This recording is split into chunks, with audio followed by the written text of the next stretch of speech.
সমস্ত শত শত যুবককে পাখির মতো গুলি করে হত্যা করেছিল।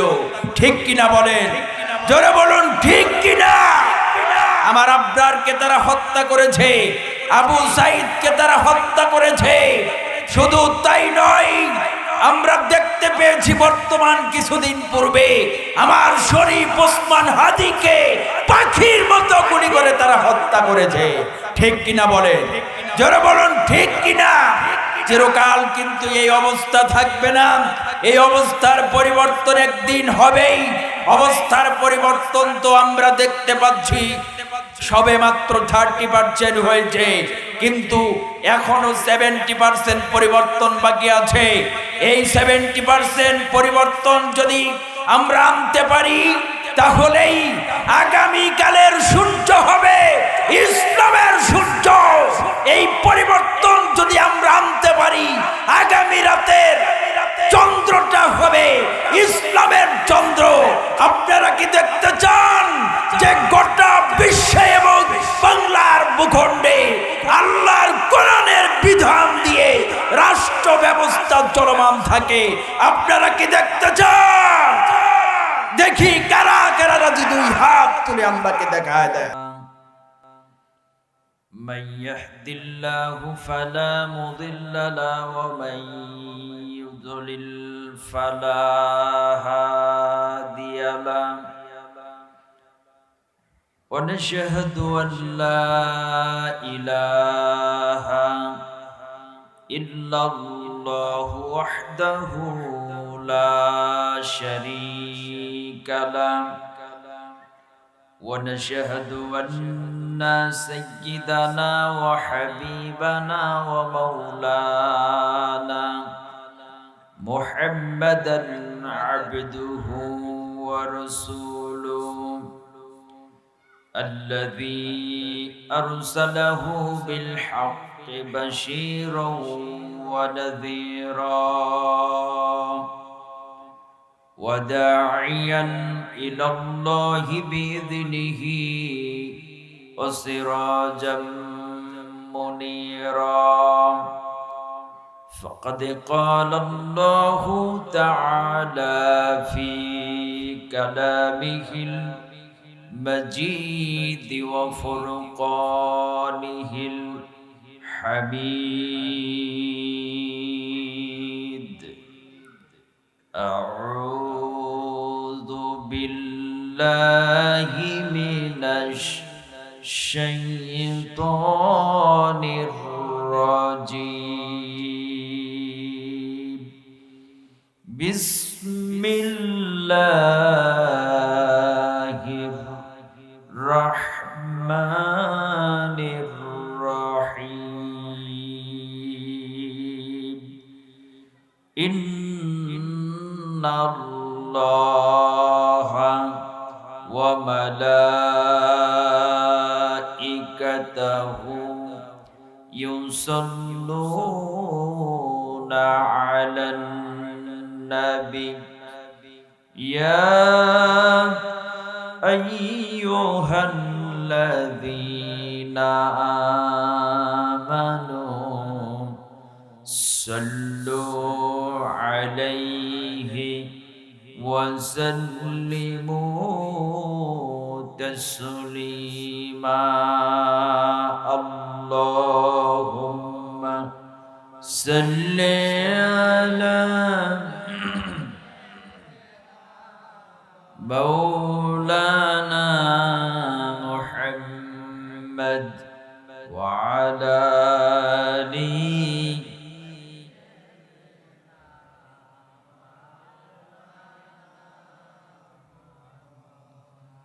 জবান খুলে পড়ুন আল্লাহুম্মা সাল্লি আলা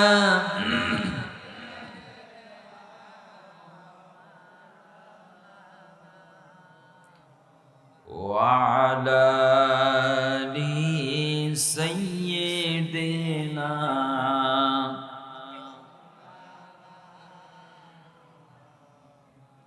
بلغ العلا بكماله كشف الدجى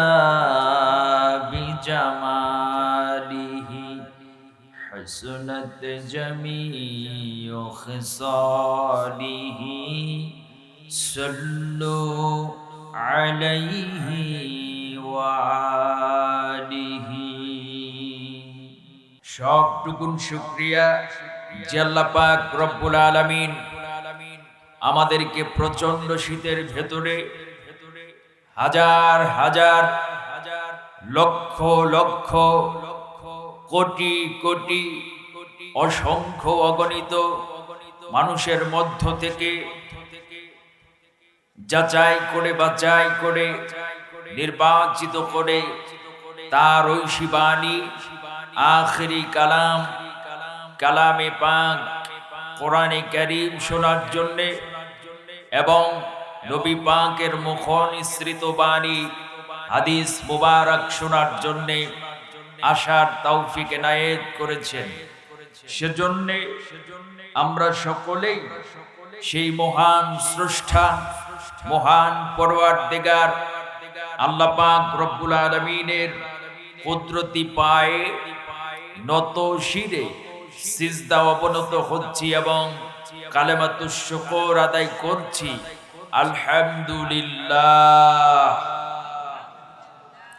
দরুদ সালাম বর্ষিত হোক সর্বকালের সর্বযুগের সর্বশ্রেষ্ঠ নেতা বিশ্বসভার সভাপতি আল্লাহর সৃষ্টির প্রধান আকর্ষণ সমস্ত নবী রাসূলগণের মাথার মুকুট শামসুল হেদায়েত বদরুদ দুজা সাইয়্যিদুস সাকালাইন ইমামুল মুরসালিন খাতামুন নবিয়্যিন আফতাবে নবুওয়াহ শাহানশাহি রিসালা সুলতানুল মদিনা হুজুরে আকরাম নূরে মুজাসসাম নূরুন আলা নূর সাইয়্যিদিনা হাবিবিনা শফিঈনা মাওলানা মুহাম্মদ। সবাই পড়েন সাল্লাল্লাহু আলাইহি ওয়াসাল্লাম। প্রিয় ভাই সব, আসুন মহান আল্লাহ পাকের আখিরি কালামকে কেন্দ্র করে আমরা কিছু সময় আলোচনা করি। আমার সঙ্গে আপনারা সবাই তেলাওয়াত করুন, যেন তেলাওয়াতকৃত প্রত্যেকটা অক্ষরের নূর আল্লাহ পাক আমাদের সকলের সিনার মধ্যে দাখিল করিয়ে দেন এবং কামিল করিয়ে দেন। আউযু বিল্লাহি মিনাশ শাইতানির রাজীম। বিসমিল্লাহির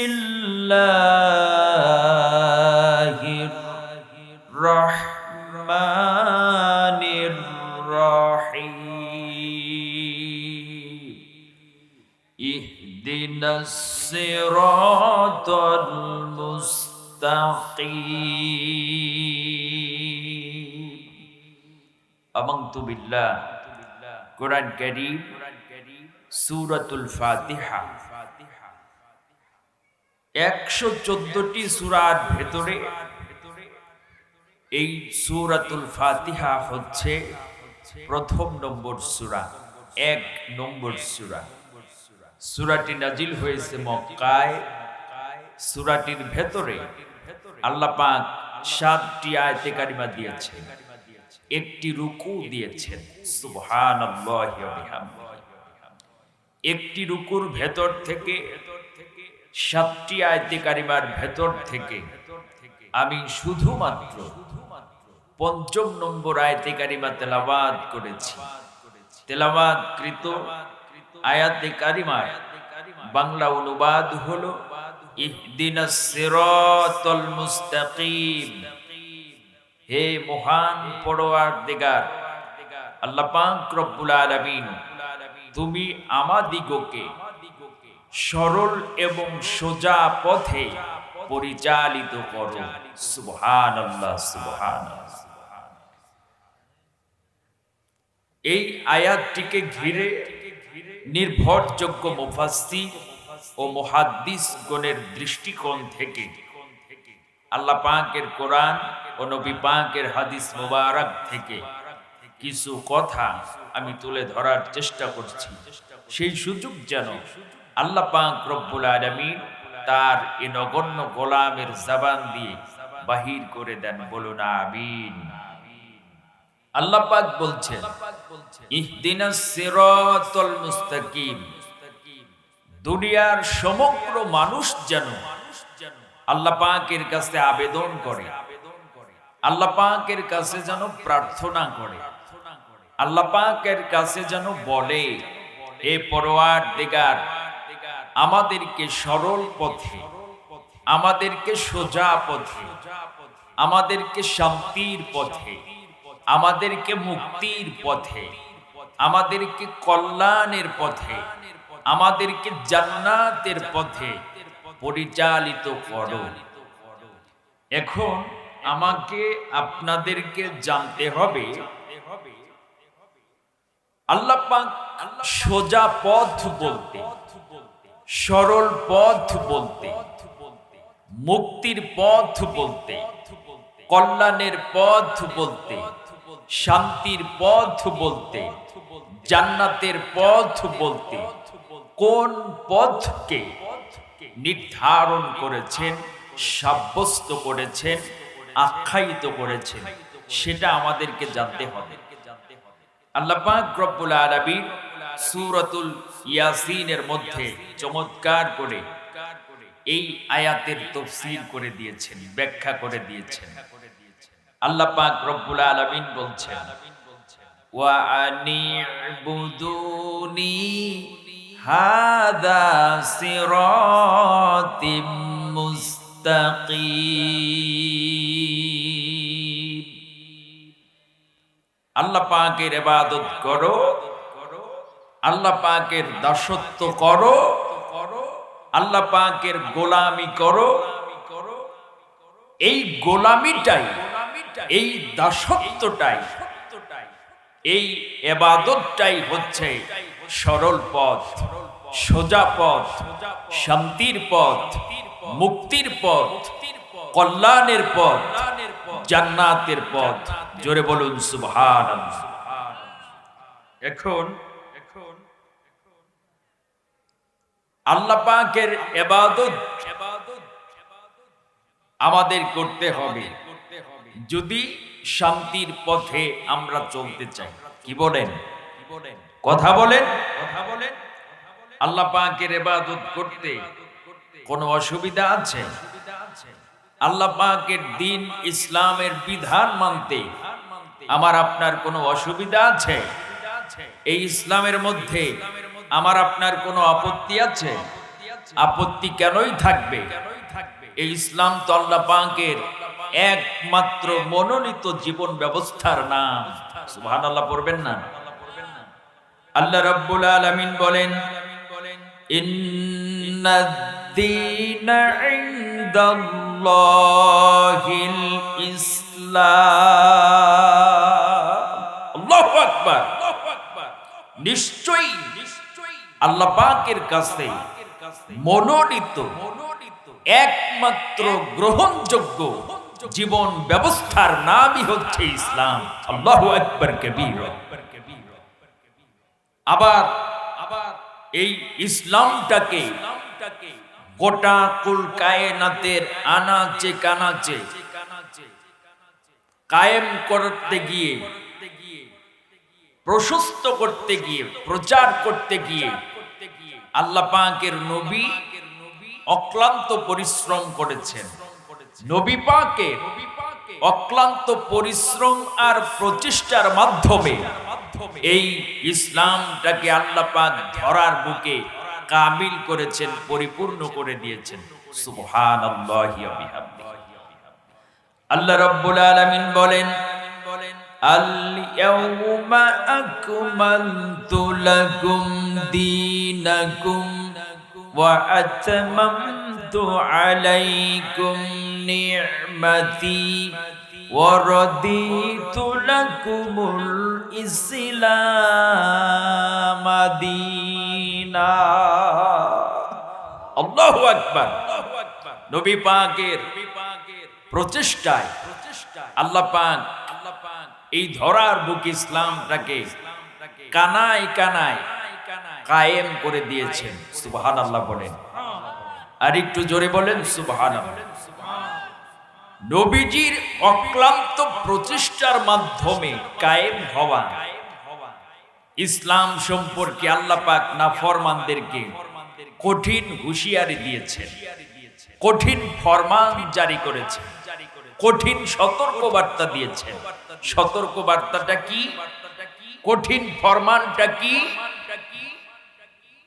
আল্লাহ পাক বলছেন, ওমাই ইয়াবতাগি গায়রাল ইসলামি দীনান ফালাই ইউকবালা মিনহু ওয়া হুয়া ফিল আখিরাতি মিনাল খাসিরিন।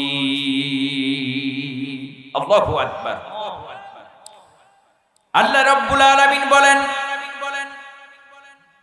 নবীজির অক্লান্ত প্রচেষ্টার মাধ্যমে কায়েম হওয়া আমার একমাত্র জীবন ব্যবস্থা, ইসলামকে বাদ দিয়ে অন্য কোন মতাদর্শ যারা গ্রহণ করবে, আমি আল্লাহ পাক সেটা তাদের কাছ থেকে কবুল করব না, গ্রহণ করব না, তাদের কাছ থেকে সেটা মঞ্জুর করব না। ওয়া হুয়া ফিল আখিরাতি মিনাল খাসিরিন।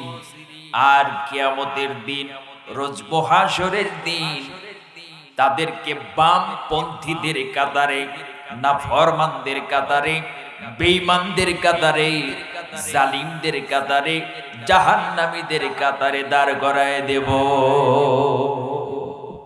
নাউযুবিল্লাহি মিন যালিক। প্রিয় ভাই সব, আপনারা কি জাহান্নামীদের কাতারে দাঁড়াবেন? কথা বলতে হবে সবাইকে। রোজ মহাশরের দিন আপনারা কি জাহান্নামীদের কাতারে দাঁড়াবেন? বেঈমানদের কাতারে দাঁড়াবেন? নাফরমানদের কাতারে দাঁড়াবেন? জালিমদের কাতারে কি দাঁড়াবেন? না, আমরা সবাই আল্লাহ পাকের প্রিয় বান্দা যারা জান্নাতি, সেই জান্নাতীদের কাতারে আমরা দাঁড়াতে চাই ইনশাআল্লাহ। সেই জান্নাতীদের কাতারে যদি আমাকে আপনাকে দাঁড়াতে হয়, তাহলে দুনিয়া থেকে আমাকে আপনাকে সোজা পথে, সরল পথে, শান্তির পথে, মুক্তির পথে, কল্যাণের পথে, জান্নাতের পথে, এক কথায় আল্লাহ পাকের ইবাদত বন্দেগীর পথে বাকিটা যেমন আমাকে আপনাকে অবিচল রাখতে হবে এবং আমাকে আপনাকে স্থির থাকতে হবে ইনশাআল্লাহ। ইসলামের পথে চলতে গিয়ে, ইসলামের কথা মানতে গিয়ে, আল্লাহ পাকের ইবাদত বন্দেগী করতে গিয়ে যদি কোনো বাধা আসে, আপনারা কি বাধা মানবেন? শত বাধার পাহাড় যদি আমার আপনার সম্মুখে দণ্ডায়মান হয়ে যায়, সেই বাধার পাহাড়কে লাফ দিয়ে ডেঙ্গিয়ে কাঙ্ক্ষিত জায়গা আমার আপনার জান্নাত পর্যন্ত যেতে হবে ইনশাআল্লাহ। নাকি আপনাদের আপত্তি আছে? আপত্তি আছে? কেন আপত্তি থাকবে?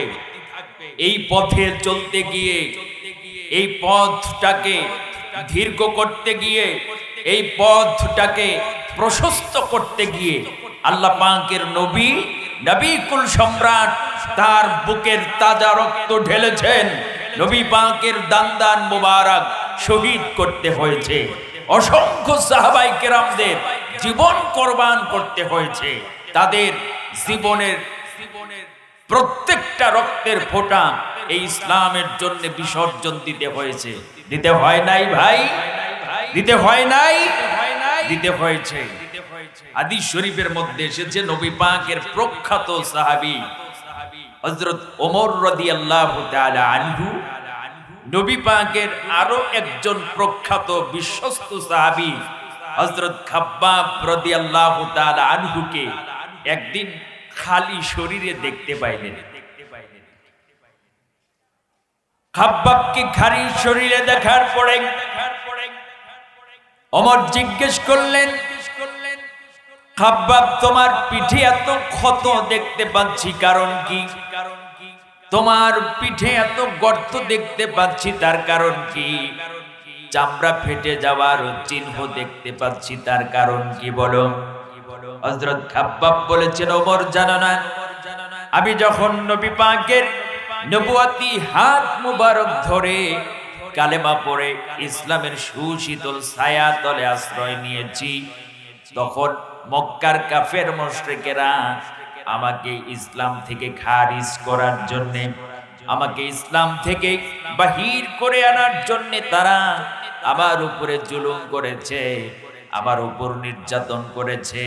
আমাকে তারা চাবুক দ্বারা পেশি, চাবুক দ্বারা আঘাত করেছে। আমার পায়ের মধ্যে রশি বেঁধে উটের সঙ্গে বেঁধে দিয়ে মরুভূমির মধ্যে আমাকে ছেঁচড়িয়েছে। সে মরুভূমির পাথরের আঘাত লেগে লেগে আমার পিঠের চামড়া ফেটে রক্ত বের হয়েছে, আমার পিঠে গর্ত হয়েছে, আমার পিঠের মাংসগুলি খসে খসে পড়েছে। তারপরেও তারা আমাকে ইসলাম থেকে খারিজ করতে পারে নাই, নবী পাক সাল্লাল্লাহু আলাইহি ওয়াসাল্লামের কাছ থেকে পৃথক করতে পারে নাই, আলাদা করতে পারে নাই। এক পর্যায়ে তারা শত চেষ্টা কায়দা কৌশল অবলম্বন করার পরেও যখন আমাকে পরিবর্তন করতে পারল না, আমাকে তাদের পক্ষে নিতে পারল না, তাদের বাপদাদার ধর্মের অনুকরণ করাইতে পারল না, তখন তারা সর্বশেষ সিদ্ধান্ত নিল, বিশাল আঙ্গিকের লোহা তারা আগুনের মধ্যে পোড়ালো, লোহা আগুনের মধ্যে পুড়িয়ে লাল করে সেই লোহার আংটা আগুনের উপরে আমাকে চিৎ করে শোয়ায় দিল। আমি যেন নড়াচড়া করতে না পারি, সেই জন্য তারা আমার বুকের ওপর পাথর চাপা দিয়ে দিল, আমার হাত পা বেঁধে দিল, হাত পা বেঁধে বুকের উপর পাথর চাপা দেওয়ার কারণে আমি লোহার আংটা আগুনের উপর থেকে কোনো নড়াচড়া করতে পারি নাই, আমি আগুন থেকে অন্যত্রে চলেও যেতে পারি নাই। সেই লোহার আংটা আগুন আমার পিঠের চামড়া পুড়েছে, গোশত পুড়েছে, আমার শরীরের ভেতরে প্রবেশ করেছে। সেই লোহার আংটা আগুনের কারণে আমার পিঠের মধ্যে যেই গর্ত হয়েছে, আজও পর্যন্ত সে গর্তগুলি মিটে যায় নাই। আল্লাহু আকবার।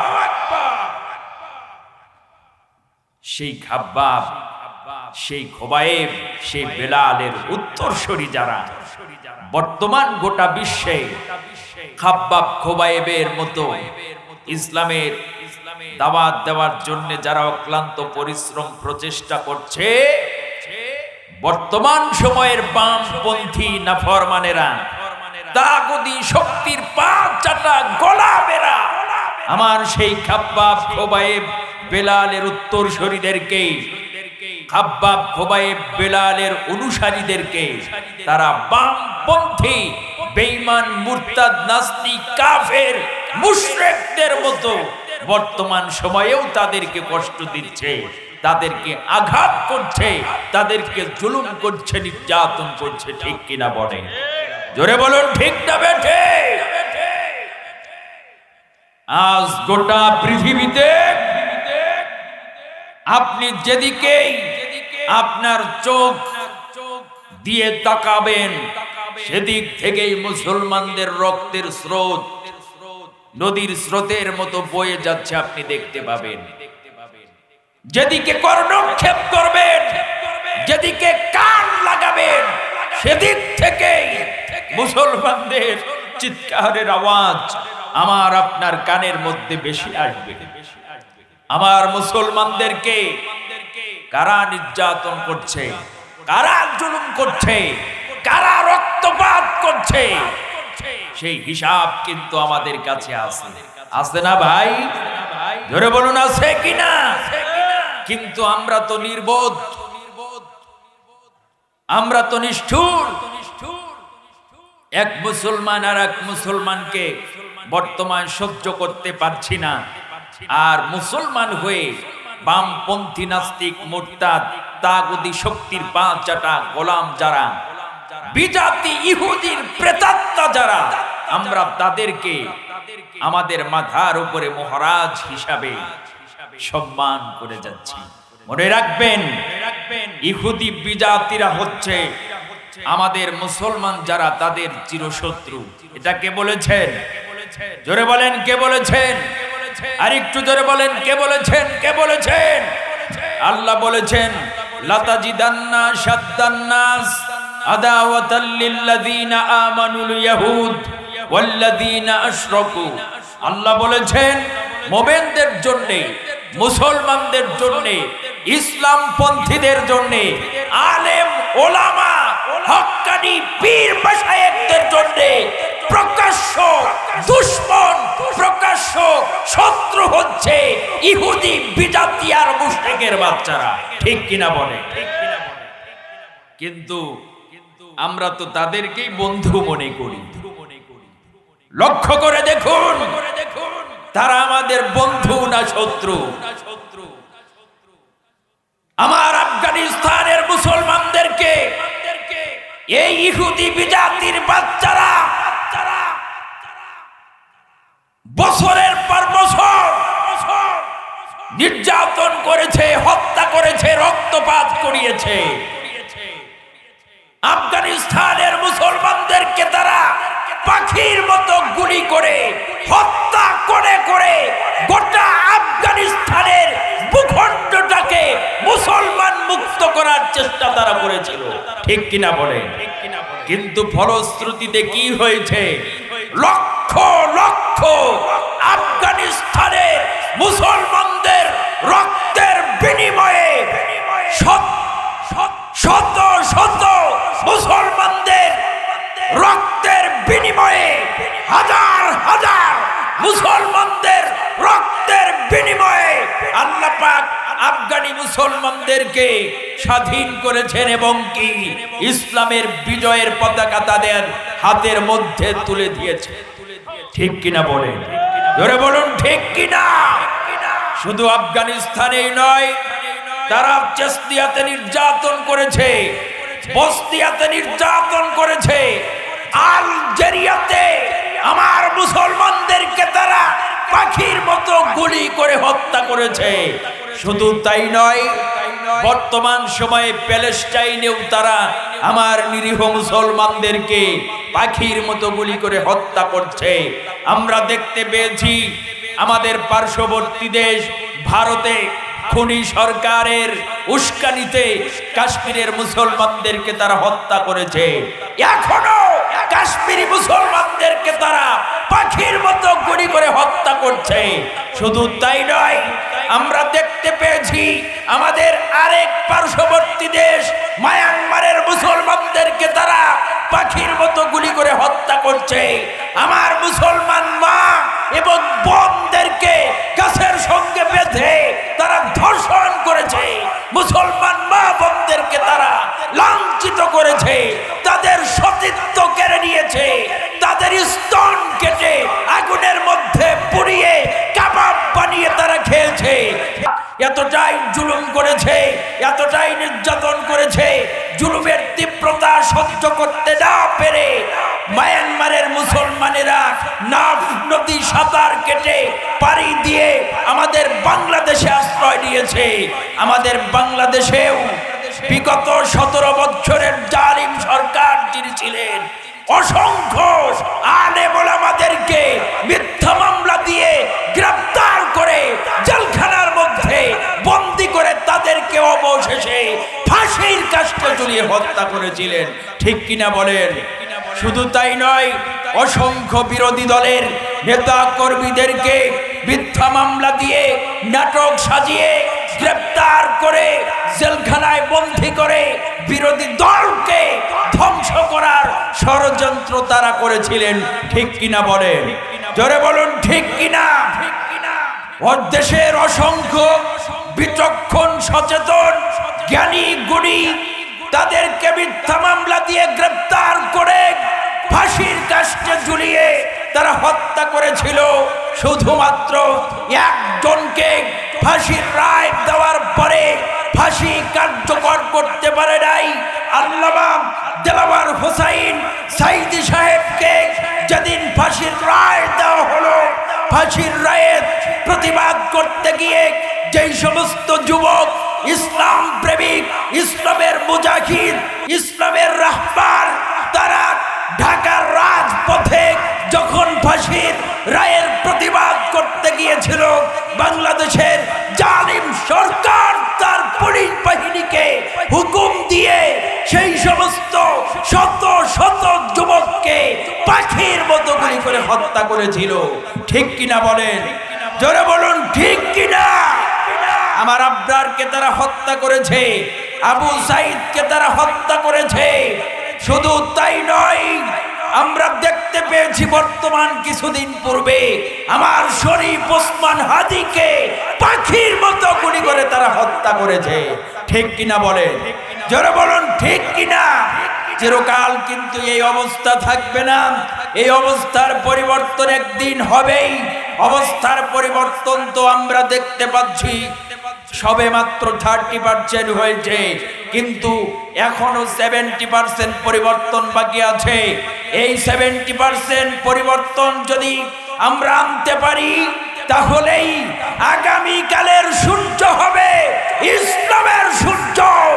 এই পরিবর্তন যদি আমরা আনতে পারি, আগামী রাতের চন্দ্রটা হবে ইসলামের চন্দ্র।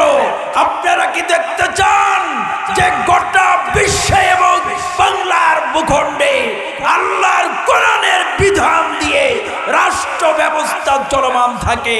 আপনারা কি দেখতে চান? দেখি কারা কারা রাজি দুই হাত তুলে আল্লাহকে দেখায় দেয়।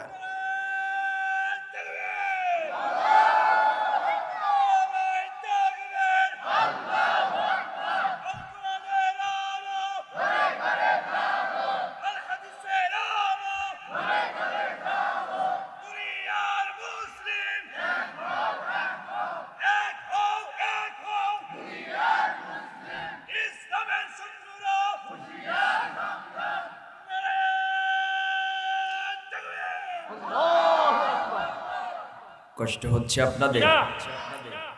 ইমানের পথে থাকতে গিয়ে, ইসলামের পথে থাকতে গিয়ে, আল্লাহর দেওয়া বিধান সিরাতে মুস্তাকিমের উপরে অবিচল থাকতে হলে, থাকতে গিয়ে যত বাধা বিপত্তি আসুক না কেন, সে বাধা বিপত্তি মানার কোনো টাইম নাই আমাদের। ঠিক কিনা বলেন?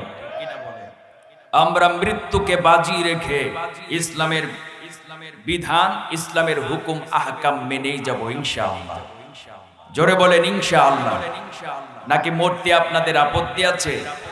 প্রিয় ভাই, মরতে তো হবেই। ওমা কানা লিনাফসিন আন তামুতা ইল্লা বিইذনিল্লাহি কিতাবাম মুআজ্জালা।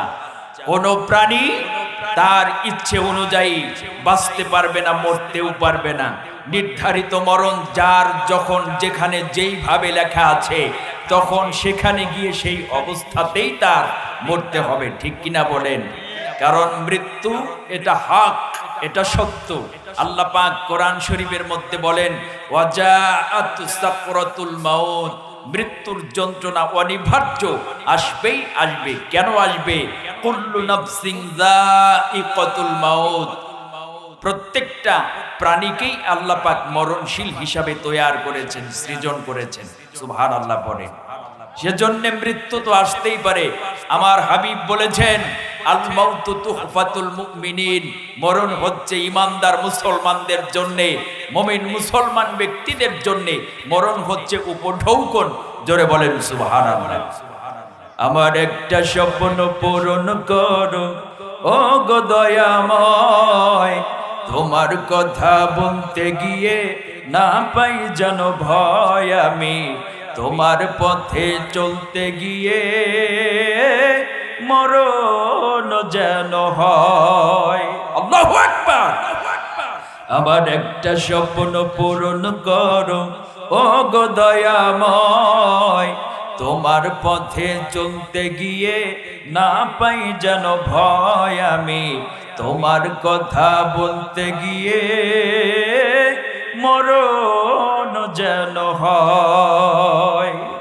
আমি অটল যেন থাকতে পারি আল কোরআনের পথে, ধৈর্য নিয়ে ডাকতে পারি দিন কায়েমের তরে। আল্লাহু আকবার। আমি অটল যেন থাকতে পারি আল কোরআনের পথে, ধৈর্য নিয়ে ডাকতে পারি দিন কায়েমের তরে। আমার এমন ঈমান দাও গো তুমি, ও গো দয়াময়, তোমার পথে চলতে গিয়ে না পাই যেন ভয় আমি, তোমার কথা বলতে গিয়ে মরণ যেন হয়। আল্লাহু আকবার। আর একটু জোরে বলেন আল্লাহু আকবার। প্রিয় ভাই, যেই কথা বলতেছিলাম, আল্লাহর হাবিব সাল্লাল্লাহু আলাইহি ওয়াসাল্লাম এই সোজা পথটাকে দীর্ঘ করতে গিয়ে, লম্বা করতে গিয়ে, প্রশস্ত করতে গিয়ে তার বুকের তাজা রক্ত ঢেলেছেন এবং কি তার দান মোবারক শহীদ করেছেন। সুবহানাল্লাহ পড়বেন না? অসংখ্য সাহাবায়ে কেরাম রিদওয়ানুল্লাহি তাআলা আলাইহিম আজমাইনদের জীবন কুরবান করতে হয়েছে এই সোজা পথের জন্য, এই সরল পথের জন্য। আল্লাহু আকবার বলেন। হাদিস শরীফের মধ্যে এসেছে, উহুদের যুদ্ধ যখন শুরু হলো, উহুদের যুদ্ধ সংগঠিত হবার পরে আল্লাহ রাসূলের প্রাণ প্রিয় কলিজার টুকরা সাহাবী ছিল হযরত হানজালা রাদিয়াল্লাহু তাআলা আনহু। এই হানজালা নতুন বিয়ে করেছেন, বাসর সজ্জা ফুল সজ্জা রাত উদযাপন করে তার দেহটা যখন পবিত্র করবেন পানির সন্নিকটে পৌঁছে গেলেন। পানির সন্নিকটে যাবার পরে হযরত হানজালা রাদিয়াল্লাহু তাআলা আনহু উহুদের জিহাদ থেকে মুসলমানদের কণ্ঠে বিপর্যয়ের আওয়াজ শুনতে পাইলেন, মুসলমানদের কণ্ঠে কান্নার আওয়াজ শুনতে পাইলেন। মুসলমানদের কান্নার আওয়াজ শুনে নবীজির সাহাবী হযরত হানজালা রাদিয়াল্লাহু তাআলা আনহু বিলম্ব না করে গোসল করার পরিবর্তে দৌড়ে চলে গেলেন তার স্ত্রীর কাছে। স্ত্রীর কাছে গিয়ে বলছেন, ওগো প্রাণের স্ত্রী, আমি তো নবী পাকের সঙ্গে প্রাথমিক অবস্থায় উহুদের জিহাদে অংশগ্রহণ করতে পারি নাই, তবে এখন গোসল করতে যখন পানির কাছে গিয়েছি মুসলমানদের কণ্ঠে চিৎকারের আওয়াজ শুনতে পাইলাম, মুসলমানদের বিপর্যয়ের আওয়াজ শুনতে পাইলাম। অতএব আমি আর বিলম্ব করতে পারবো না, আমি আর অপেক্ষা করতে পারবো না, জিহাদের ময়দানে চলে যাব। তাড়াতাড়ি করে ঘরের ভেতর থেকে খোলা তলোয়ারটা বের করে দাও। হযরত হানজালার কথা শুনে স্ত্রী বিনা বাক্যবে, স্ত্রী বিনা প্রশ্নে, বিনা শর্তে হযরত হানজালার তরবারিটা ঘরের ভেতর থেকে বাহির করে আনলেন।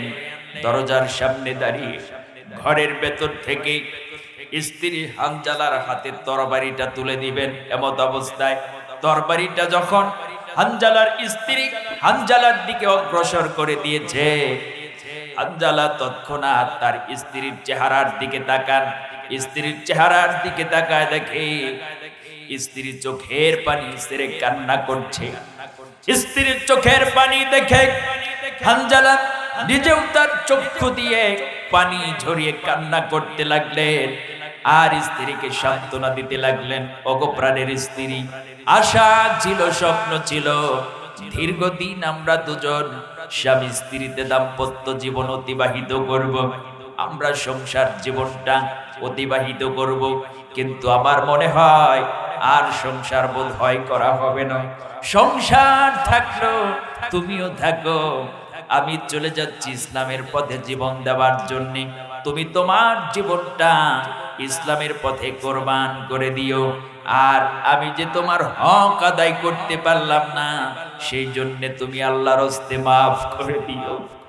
হযরত হানজালা চোখের পানি ছেড়ে কাঁদতে কাঁদতে স্ত্রীকে বিদায়ী সালাম দিয়ে তলোয়ারটা হাতের মধ্যে নিয়ে চলে গেলেন জিহাদের ময়দানে। হাদিস শরীফের মধ্যে এসেছে জিহাদের ময়দানে হযরত হানজালা যখন প্রবেশ করলেন অসংখ্য কাফিরকে তিনি হত্যা করলেন। বীর বিক্রমে অসংখ্য কাফিরকে হত্যা করার পরে এক পর্যায়ে তিনি ক্লান্ত হয়ে পড়লেন, এক পর্যায়ে তিনি দুর্বল হয়ে পড়লেন। দুর্বল হয়ে যাওয়ার কারণে এক দুশমন এসে হানজালাকে আক্রমণ করলো। হানজালা জমিনের মধ্যে লুটে পড়ল। আরো কয়েকজন দুশমন এসে বেঈমান এসে কাফেররা এসে হানজালাকে ঘিরে ধরলো, আক্রমণ করলো। এই পর্যায়ে হানজালা শাহাদাতের পিয়ালা পান করলেন।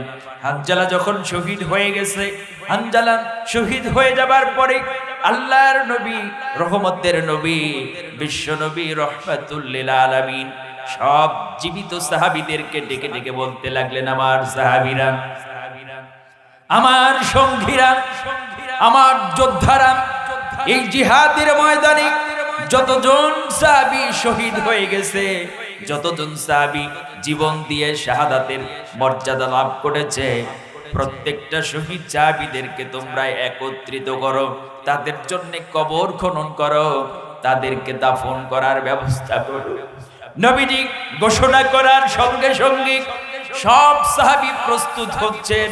এমন অবস্থায় হানজালার স্ত্রী দৌড়ে চলে গেলেন নবী পাকের কাছে। নবী পাককে ডেকে ডেকে বলতে লাগলেন, ইয়া রাসূলুল্লাহ, ইয়া হাবিবাল্লাহ, আপনি এই জিহাদের ময়দানে যতজন সাহাবী শহীদ হয়ে গেছে প্রত্যেকটা শহীদ সাহাবীদেরকে আপনি বিনা গোসলে কবর দিবেন, কিন্তু হানজালাকে গোসলের ব্যবস্থা করতে হবে। নবীজি বললেন, মা তুমি কে? তুমি কান্দো কেন? কোন কারণে কান্দো? তোমার পরিচয় বলো। হযরত হানজালার স্ত্রী বলছি, ইয়া রাসূলুল্লাহ, ইয়া হাবিবাল্লাহ, আমি আপনার কলেজার টুকরা সাহাবী হানজালার স্ত্রী, তার সঙ্গে আমার নবদাম্পত্য জীবন সংগঠিত হয়েছে, তার সঙ্গে আমার নবদাম্পত্য জীবন, বিবাহ জীবন সংগঠিত হয়েছে। আজ রাতটা ছিল আমাদের বাসর সজ্জা, ফুল সজ্জা রাত। যখন স্বামী স্ত্রীতে আমরা মিলিত হবার পরে আবার স্বামী হানজালা যখন তার দেহটা পবিত্র করতে পানির সন্নিকটে গিয়েছে, এমন অবস্থায় আপনার এই জিহাদের ময়দান থেকে চিৎকারের আওয়াজ তার কানের মধ্যে পৌঁছে যায়। এই জিহাদের ময়দানের চিৎকারের আওয়াজ শুনে তিনি বিলম্ব করেন নাই, সঙ্গে সঙ্গে তলোয়ার নিয়ে এসে যুদ্ধ করতে করতে তার জীবনটা শহীদ করে নিয়েছে। এই সংবাদটি দেওয়ার জন্য এসেছি, অন্য কোনো কারণে নয়। আল্লাহু আকবার। নবীজি হানজালার স্ত্রীর কথা শুনে সব সাহাবীদেরকে চিৎকার করে ডেকে বললেন, সাহাবীরা, সব সাহাবীদেরকে একত্রিত করার আগে তোমরা হানজালাকে খুঁজে বের করো, হানজালা কোথায় আছে তাকে তল্লাশি করো।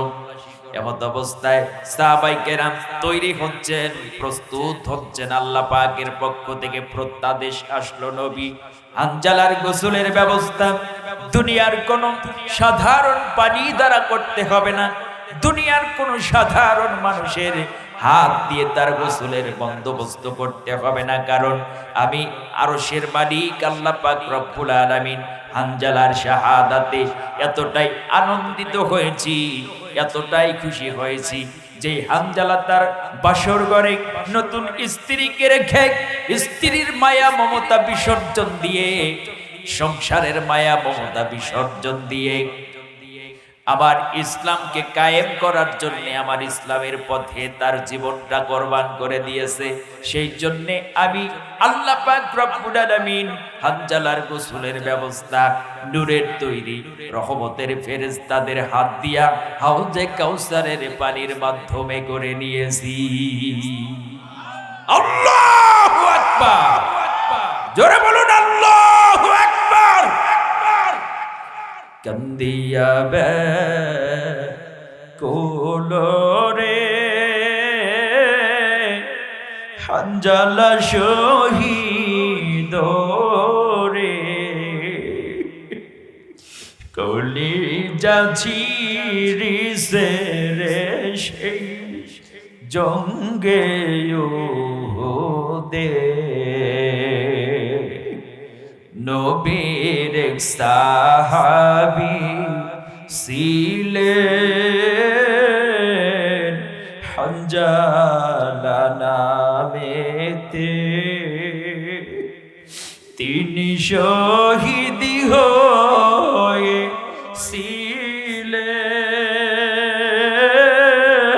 হয়েছিলেন বিবাহের রাত রিতেরে গিয়ে জঙ্গে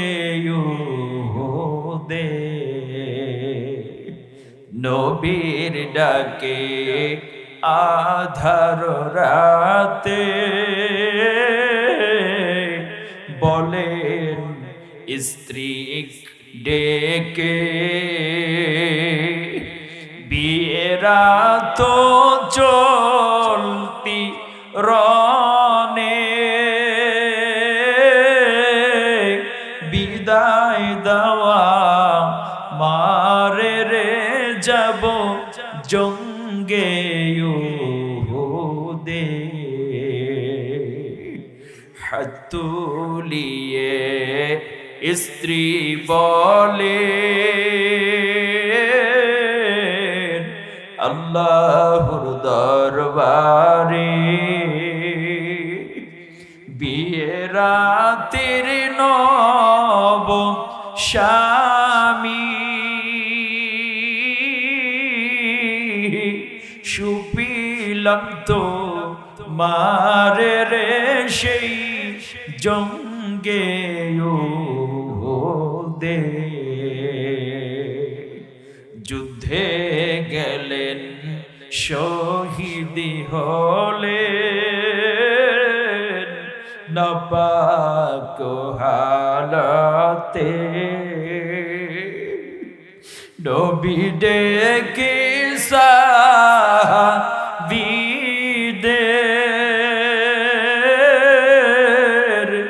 বলেন গোসল দিতে রে সেই জঙ্গে দে অমনি গাইবি আওয়াজ নবীজি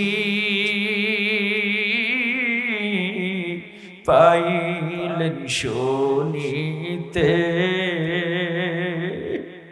হানজালার গোসল হইবে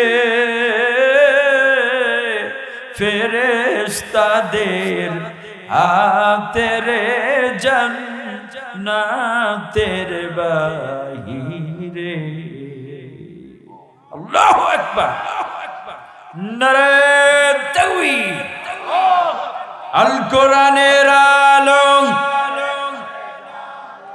আল হাদিসের আলম,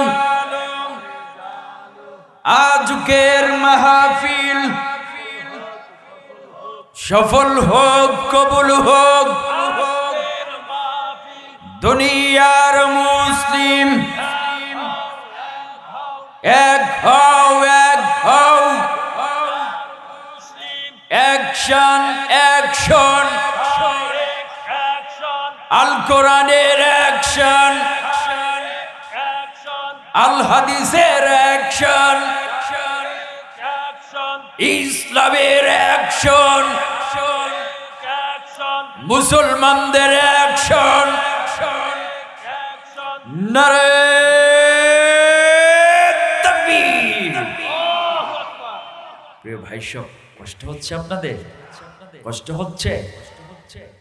অসংখ্য সাহাবায়ে কেরাম রিদওয়ানুল্লাহি তাআলা আলাইহিম আজমাইনদের জীবন কোরবান করার বিনিময়ে নবী পাকের বুকের তাজা রক্ত তাইফের ময়দানে ঢেলে দেওয়ার কারণে, উহুদের ময়দানে নবী পাকের দান্দান শহীদ করার বিনিময়ে আমরা সেই ইসলামকে আজ এত দূর পর্যন্ত পেয়েছি। ইসলাম আমার অহংকার, ইসলাম আমার কি? সবাইকে বলতে হবে বীর পুরুষের মতো, ইসলাম আমার কি? ইসলাম আমার গৌরব, ইসলামকে নিয়ে আমি সিনা টান করে বুক ফুলিয়ে সর্বসময় চলতে পারি, আলহামদুলিল্লাহ। তবে দুঃখ আছে আমার, এই রক্ত ঝরা ইসলামকে নিয়ে সাহাবায়ে কেরামদের জীবন কোরবান করা ইসলামকে নিয়ে আমার দেশে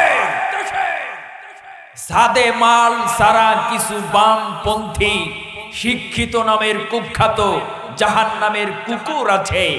রাত 2:30-3টার পরে টেলিভিশনে টকশোতে গিয়ে ইসলামকে নিয়ে সমালোচনা করে না ভাই?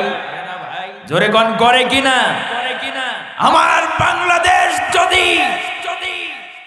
ইসলামী খেলাফতের ব্যবস্থা চলমান থাকতো, আল্লাহর কোরআন দিয়ে যদি বাংলাদেশের পার্লামেন্ট চলমান থাকতো, তাহলে এই জাতীয় নাস্তিক মুরতাদ ইসলামের শত্রুরা মুসলমান নামের কুলাঙ্গার শিক্ষিত নামের কুখ্যাত ব্যক্তিরা আমার রাসূলের রক্ত ঝরা ইসলামকে নিয়ে বান্দরামি করতে পারতো না, বাজে মন্তব্য করতে পারতো না, ঠিক কিনা বলে?